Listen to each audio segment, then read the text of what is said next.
Welcome to the Private Lender Podcast with your hosts from Hard Money Bankers, Jason Balin and Chris Haddon. This podcast is sponsored by hardmoneymastermind.com.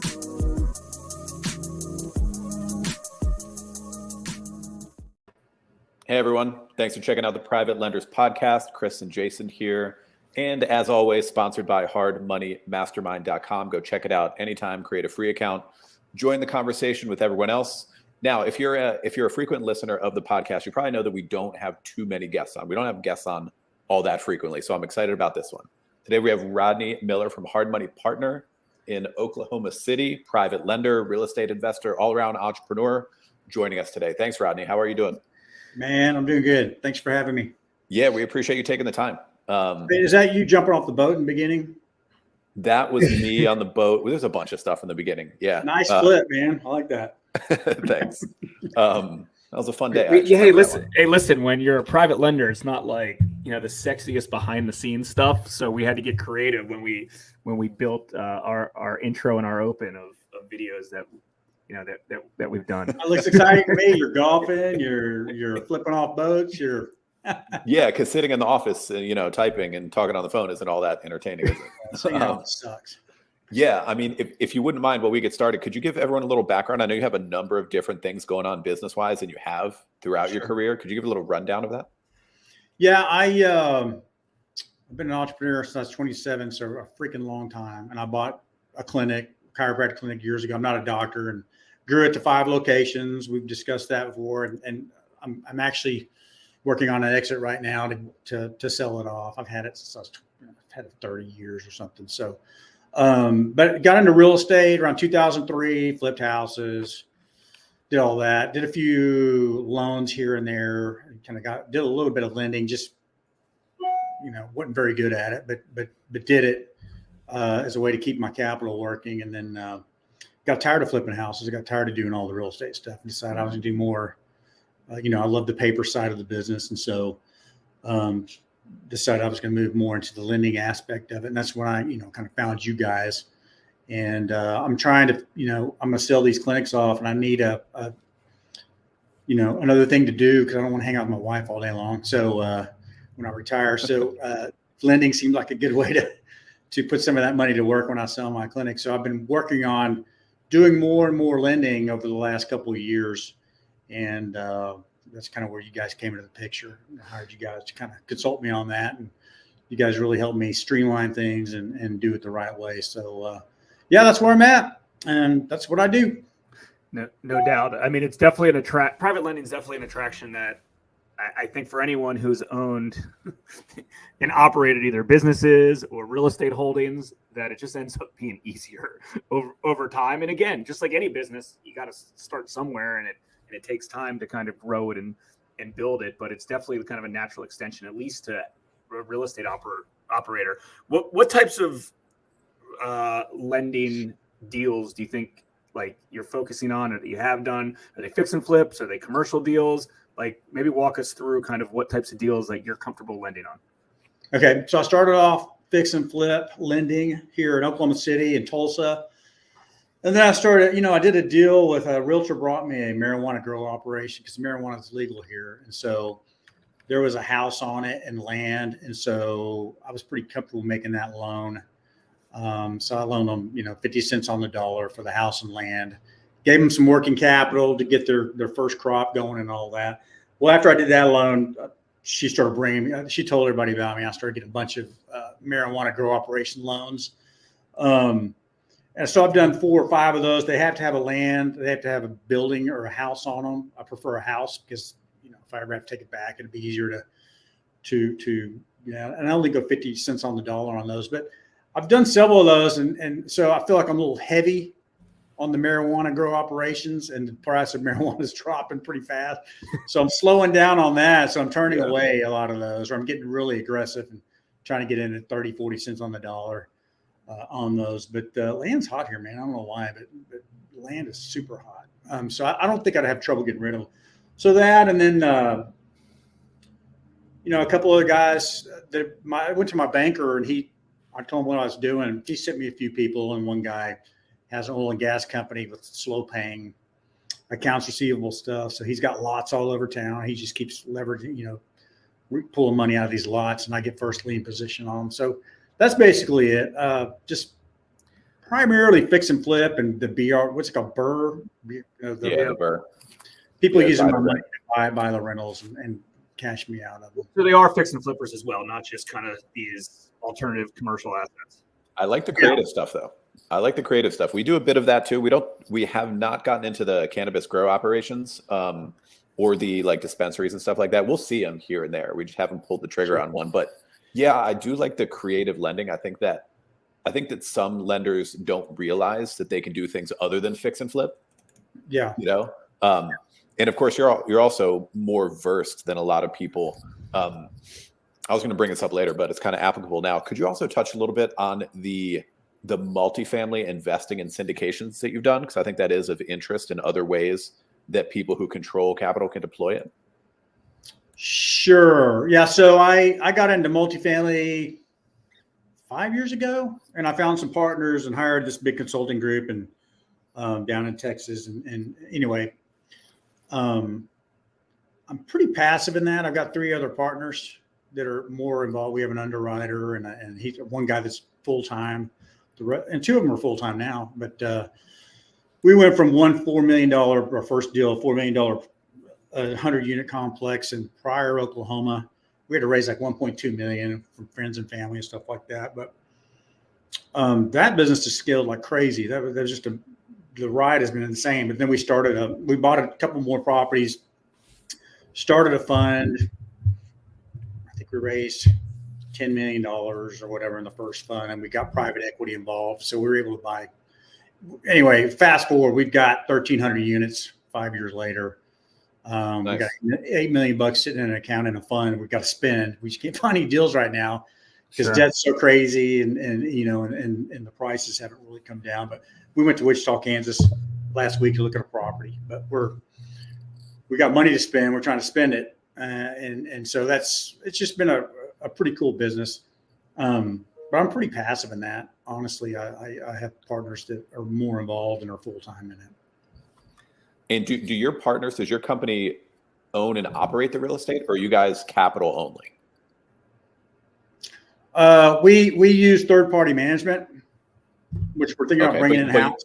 But your company owns and operates. We own and operate. Yeah, we're general partners. Okay. We operate, buy, and it's just value add. GP. Class C. We're getting more into the Class B properties.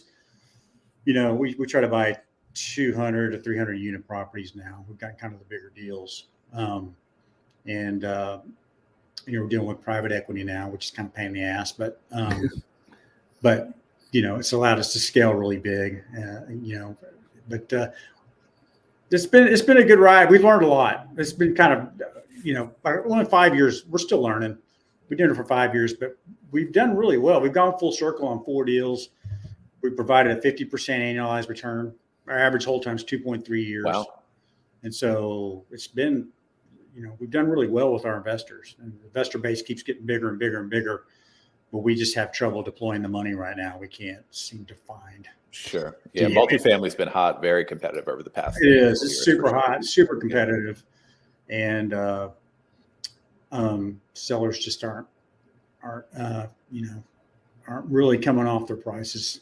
They haven't really adjusted for the new interest rate. Yeah. I mean, there's no pain. There's no pain for them yet. Not yet. To do so, but that'll happen. So what, just out of curiosity with that fund, and we can relate that to folks that have a private lending fund as well. So you have that capital already. That's not, you have that sitting kind of sidelines.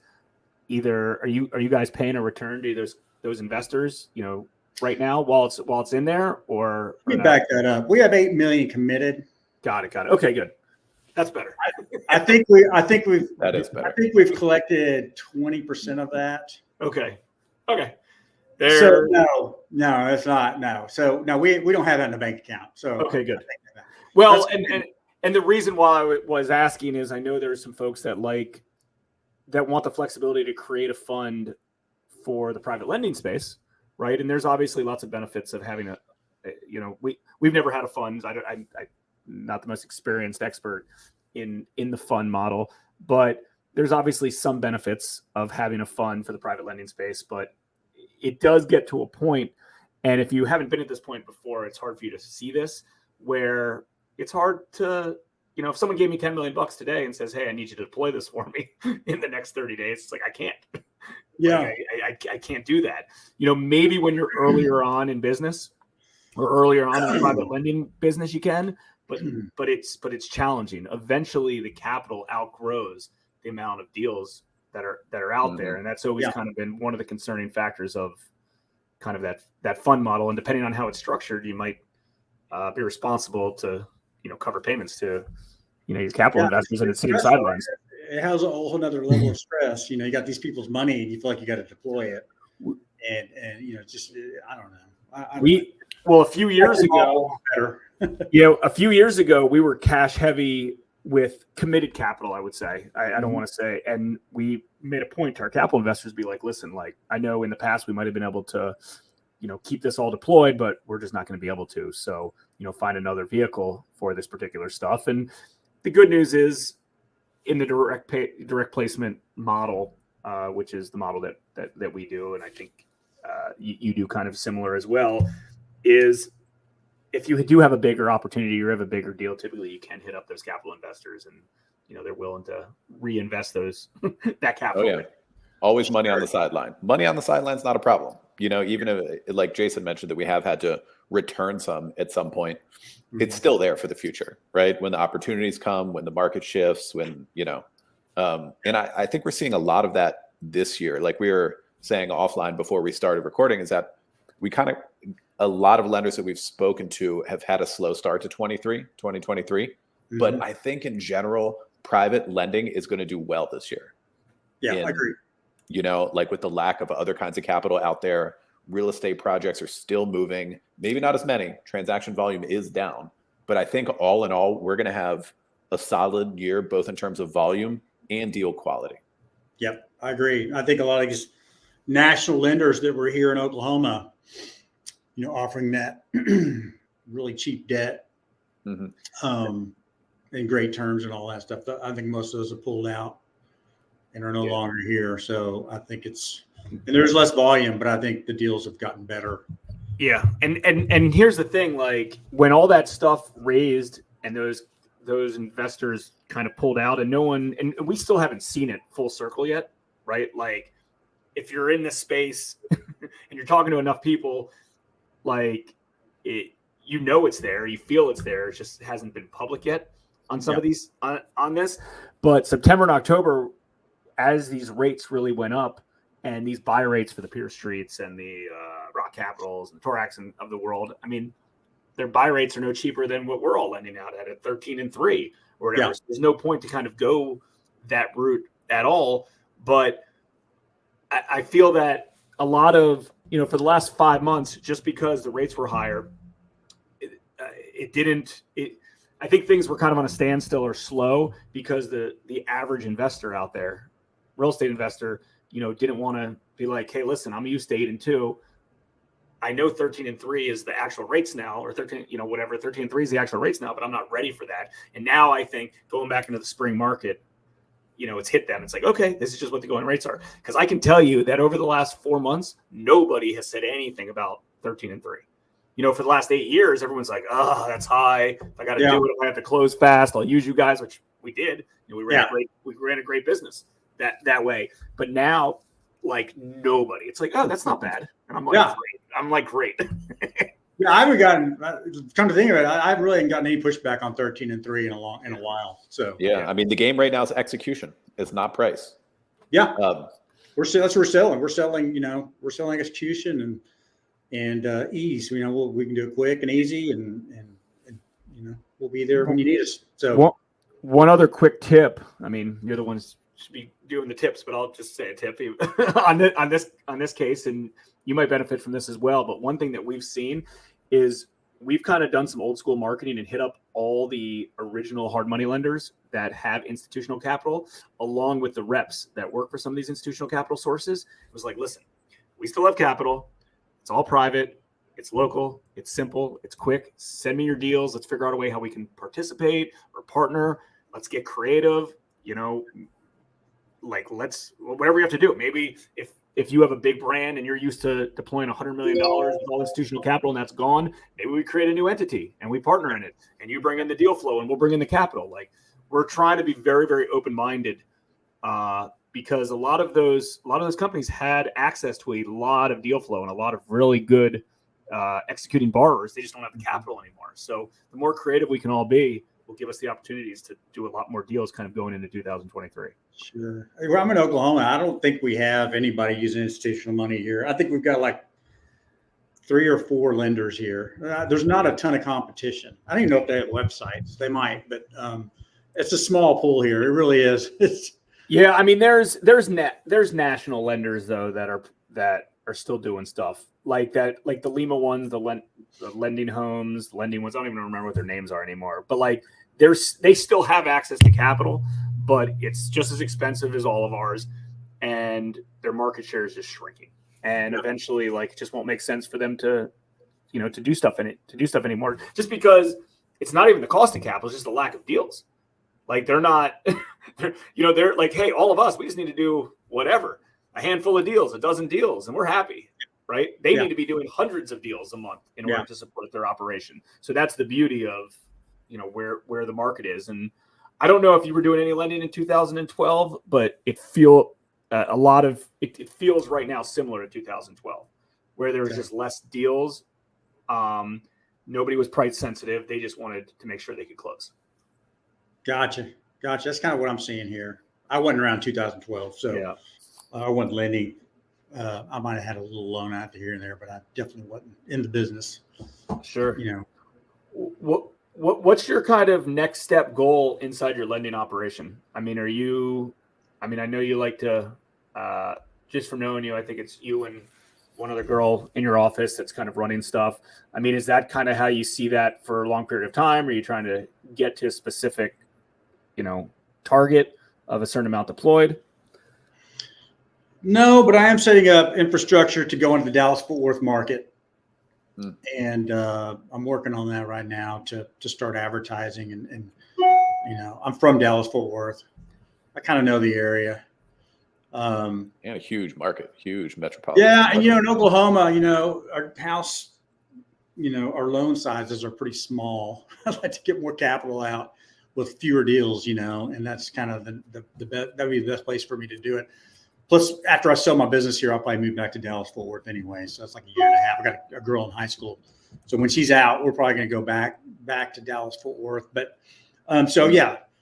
my plan is to stay here, but go to Dallas-Fort Worth and deploy more capital is basically my plan. I think that makes a lot of sense in terms of the lending business because, as we know, like $100,000 loan is the same amount of work as a $300,000 loan. Exactly. Exactly. Bet loan amounts, because we're in a few different markets around the Mid-Atlantic, so we see varying loan amounts greatly, like DC versus Baltimore, for example. And in our business in general, there's just a lot of leverage in doing higher loan amounts, right? And that doesn't mean doing riskier things. It doesn't mean lending in areas that you don't know. But like if you can gravitate towards those kinds of deals, the borrowers, the areas, the assets, sure, right? I think there's huge leverage in that because cranking out 80K loans, like it's a grind, it's the same amount of work, right? Same amount of work. Return. So, it'd be really nice to start doing more too. I've got some $500,000 loans, $300,000 loans, but I'd like to have a lot more of those. That would make my business a lot easier. Yeah, that's been our focus over the last few years is trying to get into bigger stuff without being more risky on deals. Because keep in mind, like, it's unfair to say this to some folks based on what market they're in, but smaller loan amount deals typically have more risk that, they just do. You do a 65% LTV deal on a $100,000 asset, you only have $35,000 in equity cushion. If you do that, the cost is the same. If it goes bad, it costs. Yeah, if you have a $300,000 asset, you have over $100,000 in equity. That just is what it is. And also, if you're requiring somebody to bring a certain amount of money to the table, let's call it 20% to the table. On a smaller deal, they might only need 20 grand. On a bigger deal, they might need 60 grand or 80 grand. So we've realized that some of these bigger stuff now, in some of the markets that we're in, like DC, it's the barrier to entry has always been very challenging because there's just such high leverage out there. So it was hard until a few months ago, early on in our career, and then a few months ago again, kind of was the only time we were able to do scale in some of those markets, just because the margins were skinny and institutional capital was just giving away funds. So it was hard to do that. Yep. But from our experience, doing, and when we say bigger loans, I'm not necessarily saying $2 million loans, but hundreds of thousands of dollars of loans, $300,000, $400,000, $500,000 loan amounts. It just seems like there's better quality borrowers. They perform better, more experience, more cash to close, things like that. Yeah, sure. I mean, speaking from experience, like those loan amounts, they never end up on my default list.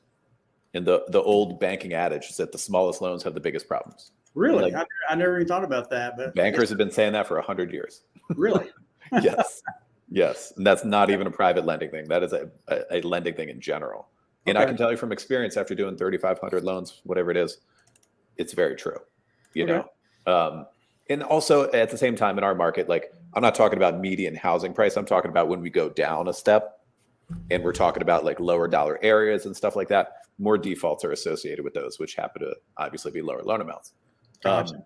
But no, I like the Dallas expansion plan a lot. I think makes a lot of sense. Would you keep an operation going? Would you keep a lending operation happening in Oklahoma City when you make that move? Yeah, because Patty, who kind of does a lot of the back, underwriting, and I mean not underwriting, but the loan closings and servicing the loans and all that. Mm-hmm. She's not leaving; she'll be here, so I'll have somebody here. Well, plus you'll have like past borrowers and stuff hitting you up for loans and like easy deals, I'm sure. Yeah. I just, we worked so hard to kind of build our name here. I just wouldn't want to let it go. It's a good generation. Totally agree. Loans are smaller, but we still have some bigger loans. So no, definitely want to keep it here. Probably I want to come back here anyway, so give me a reason to come back here. Sure. I know you're using the mortgage office servicing just like we are. And I don't remember how many years ago you purchased it. You have the server-based one, or did they have the online version then? Just switched over to the online version 6 months ago, I think. So we're doing that as well. We're in the process. Yeah, we're about to do that too. Do that. We only knew the server base because that was the only thing available 10 plus years ago or when we got it.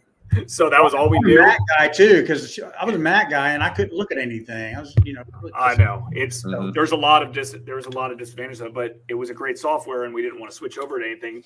So we took the demo of the online version and I was like, this is identical, except it's the color blue instead of the color black.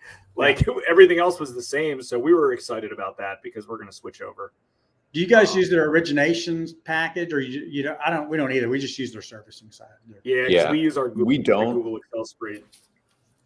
Yeah, we made our own stuff using Google, which works very well for us, and it being so mobile and everyone can log in. That being said, like when we've talked to some other lenders and stuff like that in the mastermind, if I were starting from scratch and building a system, I would look into it.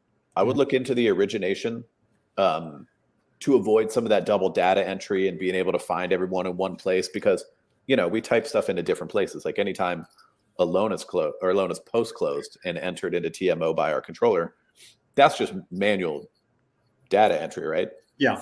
Of something that's already been typed somewhere else. So there could be some streamline there for sure, especially with the online version. But yeah, we use your system too. We use your spreadsheet you gave us, and that's how we underwrite. Yeah, it's pretty efficient, pretty lean and mean. Yeah. It makes it easier. I mean, we'd also have to look if we were to switch over to the originations thing. I don't know what the cost would be with how many users we would need. Yeah, it's not cheap. I'm sure. Yeah. It's just the servicing side is expensive as hell. So I'm sure. Well, originally when we bought the servicing side on the server level, it was like $25,000 plus a lot of money. It was expensive. So I mean, the thing with us though is we had a server, we had an IT guy that managed the server. We still have licensing fees. So in essence, it's going to end up costing almost about the same anyways right now. But we have a software as a service, so it makes it so much easier. Sure. Is there any other tools you use inside your business that you think would be beneficial for people? No, I posted this out on our mastermind group. I don't know if you guys saw it, but the note buyer. Yeah, that was pretty awesome. So I did a loan on this guy wanted to pull some money out of a 8-unit apartment complex in a great area of town, and it's probably worth about $700,000. And he wanted to pull out 180. You know, I think he wanted like 250. I gave him 180 to pull out. He was going to fix it up. It was empty, and I think he inherited it or something. He was going to like fix it up, rent it out, all that stuff. And I should have just escrowed the money to him and paid him as he put the money into the building, but it was a small loan to value, and he's kind of crazy. I just didn't want to deal with him. So I just gave him all the money up front. Anyway, he paid his interest, you know, till the end of he paid for 1 year, and then he just stopped paying when the balloon came up. So I made like, I think 26,000 or something off of him in interest. He stops paying. And so I hem-hawed for like 3 months, talked to some attorneys. I just wasn't being very proactive, but I went to a note buying course in Dallas, a guy named Eddie Speed, and went his note buying course. I remember he had a website called PaperStack or something where people buy defaulted notes. And so I was like, I'll just throw it up there and see what happens. So I put it on the PaperStack site, and I got a ton of interest in it. And I put it up for full face value. Usually when you buy defaulted notes, you want a big discount. And I had a lot of those. But it went to 24%. It was really low loan to value. I just figured I could get face value maybe. So I threw it out there. And some local guy, I had several offers, but a local guy here wanted to buy an offer for face value. And so face value meaning the principal amount. And so you just let the default go just to get out. I got my 180 back, and I made 26,000 in interest and let him have the property. And he's he'll get it goes to 24% default. And he loved that. So he's going to take it. He'll make a fortune on it. Yeah. People are like, why didn't you just keep it? And I was like, well, it's my IRA. That's why I didn't keep it. Yeah. My IRA made the loan. And I know you guys are kind of like, not big on the IRA's lending, but no, we are. Before I talked to you guys, I did that. Well, we're big on that as long as we don't mix up the commingle the funds, but that's another subject. Okay. Yeah, exactly. Yeah. So I didn't want my IRA in a lawsuit and foreclosing and all that. So it was easier for me to sell it off. So yeah, it's a good exit. Yeah. That's a smart exit. And I'm definitely going to, once I saw that post on the mastermind, definitely held on to that because that's something that I would consider too in certain, we've sold notes before. I was really surprised that I was able to do that. And the response was pretty good on there. So paperstack.com. Yeah, that's smart. That's a good resource and a sharp exit. But we're looking forward to the meeting. As you've seen some of the emails going around, we're just getting together the May Inner Circle meeting here in Maryland. And also, I guess I'll leak a future part of the news that after this meeting, going to the end of the year, we're going to be going elsewhere. We're going on the road. We're going to have a meeting somewhere else. Yeah, we're gonna pick someplace fun, and we're gonna do the November meeting in a fun destination of some kind. Let's go to centrally Bora Bora. Located. Yeah, Bora Bora. Yeah, centrally located, right? A place that we can all get to. Shit, we'll be lucky for Vegas. No, I don't think it's. I'm looking forward to that. But no, that last meeting was just awesome. I can't wait to do this next one. But man, I came out of there, made some friends. There's a guy in Dallas Fort Worth that was there, and we were already talking. He didn't see me as a competitor, so we're still sharing notes and all that. Even though I told him right up front, I was like, we were going to get together, and I was like, look, I just want to give you a heads up. I'm going to go to Dallas Fort Worth. I'm already looking at them. He's like, I don't care, man. There's plenty. The place is huge. Just a good group of guys. It's not really competitive. Everybody's sharing best practices, and then we talk after the meeting. We've been talking, and it's just it was awesome. So I'm looking forward to coming back. That's great to hear. No, I appreciate you saying that. We did have some really positive feedback coming out of the November meeting. So we're excited about doing it again in May. I mean, people are sharing deals and capital and resources and stuff, and let's just keep it going and, grow it a little bit. Right. Absolutely. Definitely looking forward to it. As we're about to wrap up here, where's the best place for people to find you? If they want to reach out about deals or anything else, what's the best place to get a hold of you? Rodney, my business is Hard Money Partner. Rodney at hardmoneypartner.com. Is that right? Yeah. And I got a YouTube show. It's your nudging. It's Hard Money Partner on YouTube. Pull it up. Look me up. That's good. And that's starting to come along. It's been a long grind, but I'm enjoying it. and I'm really meeting a lot of the local investors, bringing them on the show and stuff like that. It's pretty cool. So I think we're getting a little traction on that. But yeah, that's my email, and you can call me 405-204-1715. And good stuff. Yeah, no, we totally appreciate you taking the time coming on the Private Lenders Podcast. Like we said, we'll see you here in May. Definitely looking forward to that. Jay, you got anything else as we wrap up here? No, I think it's good. Your Hard Money Partner YouTube show is good, so I encourage people to check that out. I've listened to a few of the episodes with some of the guests as well, and it's good. I mean, I think that's honestly, I think that's the best type of content style, just the interview style stuff. Pick the brains of other like-minded folks in the industry. I think there's a lot to be learned from that. Yeah, my wife hates it. Why? Hates it. Like, why? I don't want, no, I don't want, anyway, I'm starting to pop up on all of our kids' friends, TikTok feeds, and me too. Feeds, and she's like, oh, dude, all my kids' friends see me on TikTok. I'm like, look, Jason and Chris are making me do this. I don't want to do it. Blame it on us. No, I do the same thing. People are like, and then they'll take funny snapshots, and it's like, I don't care. Hey, listen, what I learned a long time ago is every eyeball counts. It doesn't matter. You look at the stats of your YouTube or your TikTok or your Instagram, and you only have like 6 views. Doesn't matter. You just keep plowing through them, and every eyeball counts. You have 6 views? Oh my God, man, you're killing it. 6 is 6. It's more than 0, and we'll take it. Sure. Yeah, good stuff. Thanks again, Rodney. Appreciate you taking the time. And all everyone, right, thanks for checking out. out. Seeing you in May. Yeah, yep, for you sure. Too. Definitely looking forward to it. Thanks. All right, everyone. Thanks for. We hope you enjoyed this episode of the Private Lenders Podcast. Please note that the opinions stated by all the speakers on this show are only opinions and not intended for legal, financial, or accounting advice. Please make sure to always check with your own legal, accounting, and financial professionals. If you enjoyed this episode of the Private Lenders Podcast, we'd appreciate it if you would spread the word. Make sure to check out hardmoneymastermind.com, the #1 free community for new and experienced private and hard money lenders.